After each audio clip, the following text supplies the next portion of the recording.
Sir అంటే నిజంగా ఈరోజు అందశ్రీ గారు మన మధ్య లేకపోయినా ఆయన భౌతికంగా లేకపోయినా ఆయన పాటలు ఆయన కవిత్వాలు కూడా చాలా అద్భుతమైనటువంటి మనం చూసాం. తెలంగాణ ఈరోజు సిద్ధించడానికి ఆయన కూడా ఒక పాత్ర పెద్ద ముఖ్య పాత్ర చాలా ముఖ్య పాత్ర పోషించారు. సో దాని విషయంలో చాలామందిని విభేదించారు. కేసీఆర్ లాంటి మహా వ్యక్తిని విభేదించడం జరిగింది. సో ఏంటి సార్ ఆయన గురించి ఏం చెప్పాలనుకుంటున్నారు? మీకు ఉన్నట్టు ఆయనకు ఉన్నటువంటి అనుబంధం ఏంటి అసలు? అందశ్రీ గారితో నేను చాలా సందర్భాల్లో ఆయన కలవటం, ఆయనతో చర్చించడం, ఉద్యమ సమయం లోపల పరస్పర ఎక్స్చేంజ్ చేసుకోవడం మా భావజాలాన్ని జరిగింది. నా దగ్గరే నాకు బై నేమ్ నన్ను గుర్తుపెడతాడు, నేను అందరికి చాలాసార్లు పోయాను. సో అదొక అదృష్టం, అంటే ఒక అవకాశం కూడా. అట్లాంటి గొప్ప వ్యక్తులతో సహవాసం అన్నది లేదా కలిసి సన్నిహితంగా ఉండడం అన్నది మనకు ఒక లైఫ్ టైం జ్ఞాపకం. సో అది డెఫినెట్లీ అందశ్రీ అనేవాడు గొప్పవాడు, సహజ కవి.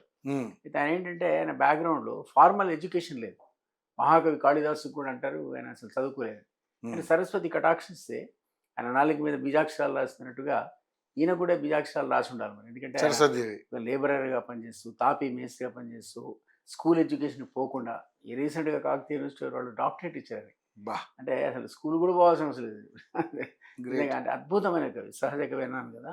అంటే తిక్కన అంటారు వాగను శాస్త్రుడు అని, వాక్కును శాసించేవాడు. ఆ విధంగా అందశ్రీ కూడా వాక్కును శాసించేవాడు. కవిత్వం చెప్పడంలో కూడా గొప్ప దిట్ట. అసలు శబ్ద ప్రయోగం అనేది ఎంతో నిష్ణాతులైనటువంటి బాగా చదువుకొని పాండిత్యం ఉన్న వాళ్ళు చేసేటువంటి ప్రయోగాలు.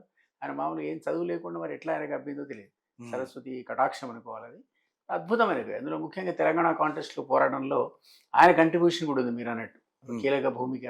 జయ జయ హే తెలంగాణ అనేది మనకు తెలుసు. 10-15 ఏళ్ళు తెలంగాణ అంతా ఉర్రూతోలించింది. ప్రతి స్కూల్లో, ప్రతి ఈవెన్ కోర్టు బార్ అసోసియేషన్ వాళ్ళు ఎంటర్ అయ్యే ముందు అక్కడ పాడేవాళ్ళు. ఖమ్మంలో నాకు జ్ఞాపకం 3-4 సార్లు అటెండ్ అయ్యారు. ఫస్ట్ జయ జయ హే తెలంగాణ గీతం ఆలాపించిన తర్వాతే అడ్వకేట్స్ అంతా కోర్టులో పోయేవాడు, స్కూల్లో పోయే పరిస్థితి. అట్లా ఆయన గీతం అనేది అంతా పాపులర్. అప్పుడే కేసీఆర్ అనేవాడు దాన్ని నేను జాతీయ హోదా కల్పిస్తానని అన్ని హామీలా విస్మరించాడు. ఈయన కూడా ఆయన కేర్ చేయలే.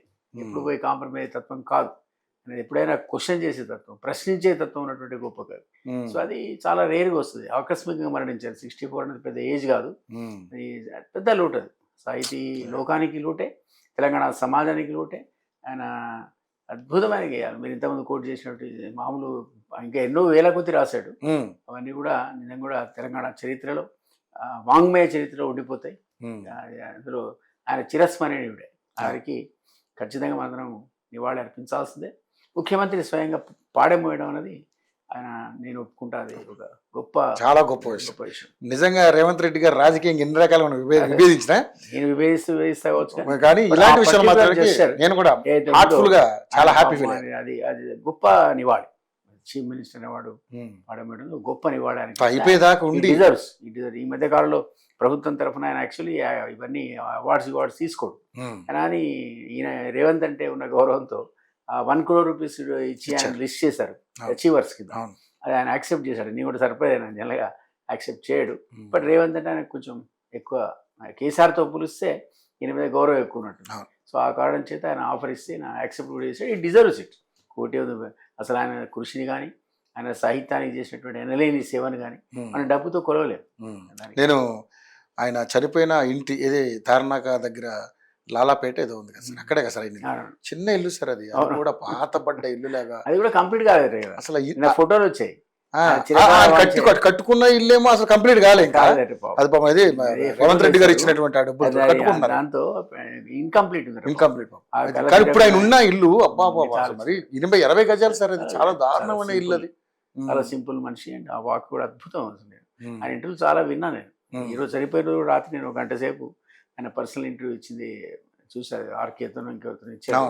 చాలా అద్భుతమైనటువంటి ఇంటర్వ్యూ. సో ఏమైనా మనందరం కూడా మర్చిపోలేటువంటి గొప్ప అసాధారణమైనటువంటి ప్రజ్ఞాశాలి ఆయనకు గత ప్రభుత్వంలో కూడా ఘనమైన నివాళి అర్పించాల్సింది.